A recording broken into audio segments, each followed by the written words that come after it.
Online class নবম দশম শ্রেণী, বিষয় পদার্থবিজ্ঞান, মুরাদপুর সম্মিলনী উচ্চ বিদ্যালয়, ফরিদাবাদ, কদমতলী, জুরাইন, ঢাকা 1204।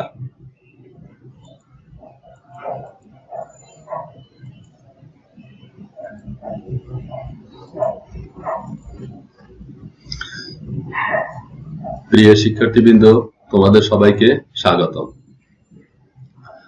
আমি লিটেচারুনাথ, সহকারী শিক্ষক গণিত, মুরাদপুর সম্মিলনী উচ্চ বিদ্যালয়, ফরিদাবাদ, কদমতলী, ঢাকা। পাঠ পরিচিতি: পদার্থবিজ্ঞান, নবম দশম শ্রেণী, অধ্যায় 3 বল। একটা সৃজনশীলের সমাধান করব আমরা। শিক্ষণফল: এই অধ্যায়ে শিক্ষার্থীরা ত্বরণের ব্যাখ্যা করতে পারবে, বলের ব্যাখ্যা করতে পারবে,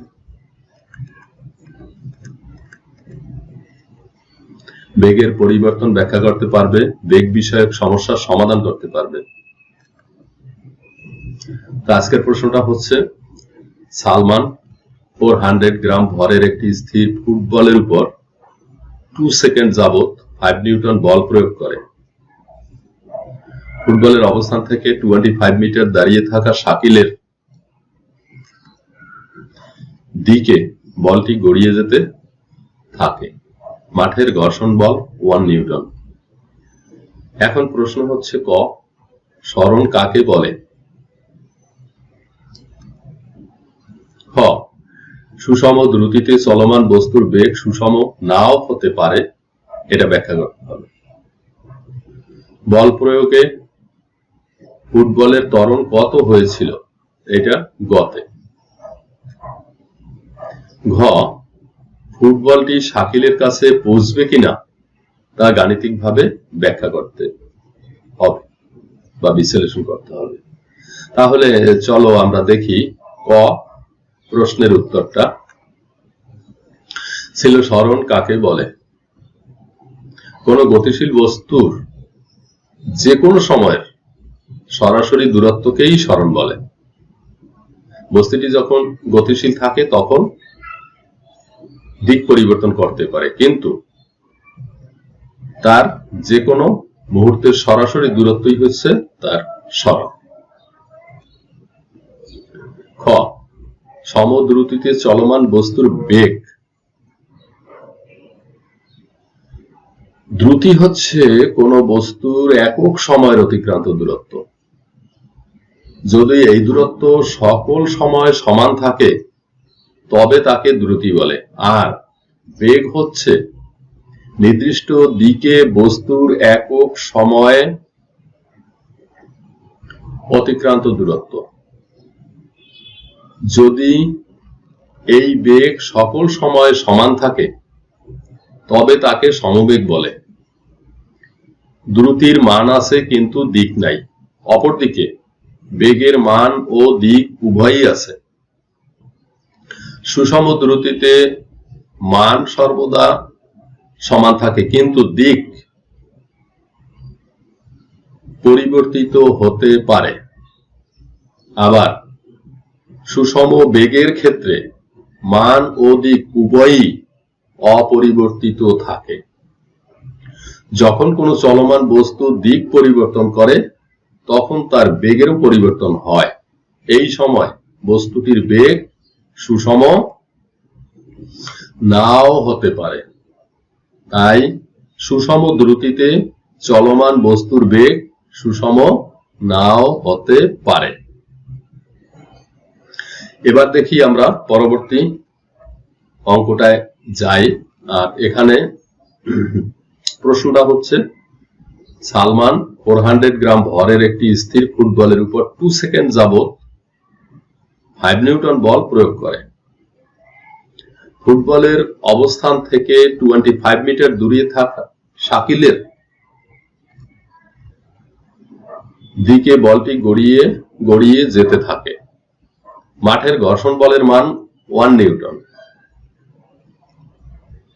এবার আমার যেটা বের করতে হবে, গতে বল প্রয়োগে ফুটবলের ত্বরণ কত হয়েছিল? ফুটবলের ত্বরণটা বের করতে হবে। দেখি কি কি আইটেম দেওয়া আছে এবং কোন সূত্র আমাদের প্রয়োগ করতে হবে সেটা আমাদের উদ্দীপক থেকে বের করে নিতে হবে, দেখে নিতে হবে।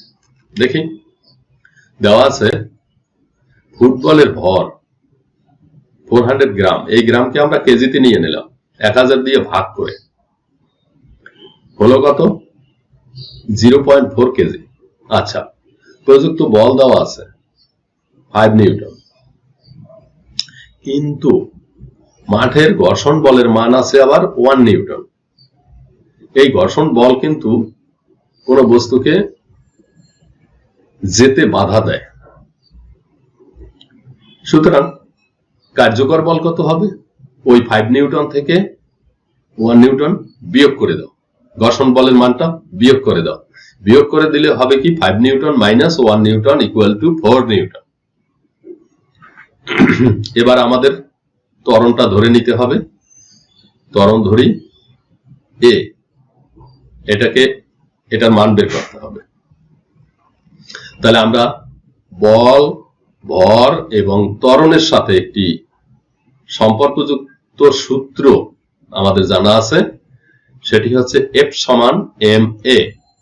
তাহলে a এর মান কত? a হচ্ছে F বাই m, অর্থাৎ এর সাথে m আছে, এটা নিচে যাবে। এবার মান বসিয়ে দিই। মান বসালে F এর মান হচ্ছে 4 নিউটন, কার্যকর বল যেটা, আর m এর মান হচ্ছে 0.4 কেজি ভর। ভাগ করলে কত আসে দেখো, তোমরা ক্যালকুলেটর দিয়ে ভাগ করে নিবা, হবে 10 মিটার পার সেকেন্ড স্কোয়ার, অর্থাৎ ত্বরণ হচ্ছে 10 মিটার পার সেকেন্ড স্কোয়ার। তো এই ত্বরণে বলটি অতিক্রম করছে বা গতিশীল হচ্ছে। এবার পরবর্তী প্রশ্নে যাই। আমরা প্রশ্নটা আবার একটু দেখে নিই। সালমান 400 গ্রাম ভরের একটি স্থির ফুটবলের উপর 2 সেকেন্ড যাবত 5 নিউটন বল প্রয়োগ করে। ফুটবলের অবস্থান থেকে 25 মিটার দূরে থাকা শাকিলের দিকে বলটি গড়িয়ে গড়িয়ে যেতে থাকে। মাঠের ঘর্ষণ বলের মান 1 নিউটন। আমাদের যে কাজটা করতে হবে সেটা ঘতে ফুটবলটি শাকিলের কাছে পৌঁছবে কিনা সেটা গাণিতিকভাবে বিশ্লেষণ করতে হবে। এখন তোমরা যে কাজটা এতে করবে সেটা হচ্ছে ফুটবলটা পৌঁছতেও পারে, নাও পৌঁছতে পারে। দেখি তাহলে ফুটবলটা কত দূর যায়। শাকিল তো 25 মিটার দূরে দাঁড়িয়ে আছে। এবার ফুটবলের উপর যে বল প্রয়োগ করা হয়েছিল তাতে ফুটবলটির অতিক্রান্ত দূরত্ব কত? যদি ফুটবলটি 25 মিটার অথবা তার বেশি যায় তাহলে শাকিলের কাছে পৌঁছবে, আর যদি 25 মিটারের কম যায় তাহলে শাকিলের কাছে পৌঁছবে না। সেটা আমাদের গাণিতিকভাবে বের করতে হবে। এখন আমরা দেখি কি কি আইটেমগুলো দেওয়া আছে। এখানে দেখো, বলটা যখন স্থির অবস্থায় ছিল তখন তার আদিবেগ ছিল 0, সময় বলে দিয়েছে 2 সেকেন্ড। আমরা গ থেকে পেয়েছি ত্বরণ 10 মিটার পার সেকেন্ড স্কোয়ার। তাহলে আমি আগেই বলেছিলাম যে সরণের একটা সূত্র আছে বা দূরত্বের একটা সূত্র আছে, S equal ut plus half at square. এখন আমরা মানটা বসিয়ে দিই। u এর মান 0, t এর মান 2 সেকেন্ড, হাফ a এর মান 10 মিটার পার সেকেন্ড স্কোয়ার, আর t এর মান যেহেতু 2 সেকেন্ড এটার হোল স্কোয়ার হবে। তারপরে কত আসে দেখি। 0 দিয়ে যে কোনো সংখ্যাকে গুণ করলে 0ই হয়ে যায়। তাহলে 0 plus half into 10 into 4, direct আমরা এককটা মিটার লিখে দিলাম।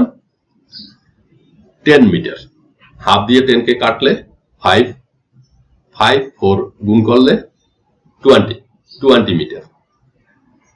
এখানে বলটি মানে ফুটবলটি বলটির অতিক্রান্ত দূরত্ব হচ্ছে 20 মিটার, আর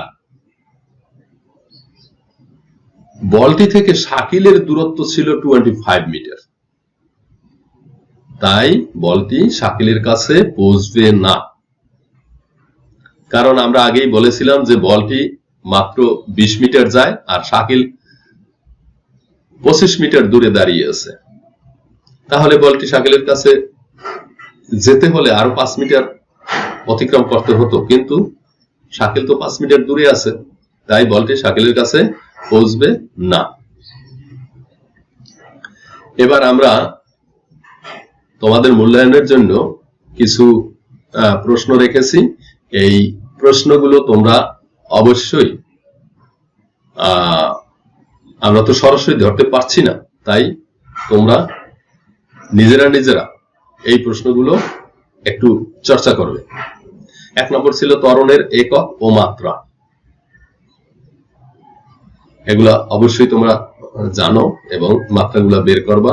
তারপরে আছে বলের একক ও মাত্রা, তারপরে আছে বেগের একক ও মাত্রা কি, সরণের একক ও মাত্রা কি, দুই সবগুলাই একক এবং মাত্রা নিয়ে আলোচনা। এবার তোমাদের একটা বাড়ির কাজ আছে, সেটা তোমরা করবা। 3.92 নিউটন ওজনের একটি খেলনা গাড়ির উপর বল প্রয়োগ করায় এটি ঘর্ষণ মুক্ত মেঝেতে 0.5 মিটার পার সেকেন্ড স্কয়ার ত্বরণে চলতে শুরু করে। মেঝের ঘর্ষণ বল 0.5 নিউটন। এবার প্রশ্ন হচ্ছে, পথে অভিকর্ষ ত্বরণ কাকে বলে? খ, পৃথিবীর কেন্দ্রে বস্তুর ওজন শূন্য কেন? গ, গাড়িটির উপর প্রযুক্ত বলের মান নির্ণয় করো। এটা একটু গাণিতিক, প্রযুক্ত বলের মান নির্ণয় করো। ঘ, ঘর্ষণ মুক্ত ও ঘর্ষণ যুক্ত অবস্থায় মেঝেতে ত্বরণের কি পরিবর্তন হবে? গাণিতিকভাবে ব্যাখ্যা করো। এই হচ্ছে তোমাদের একটা হোমওয়ার্ক। তোমরা অবশ্যই এটা করতে চেষ্টা করবা, করে আমার কাছে জমা দিবে। সবাইকে ধন্যবাদ।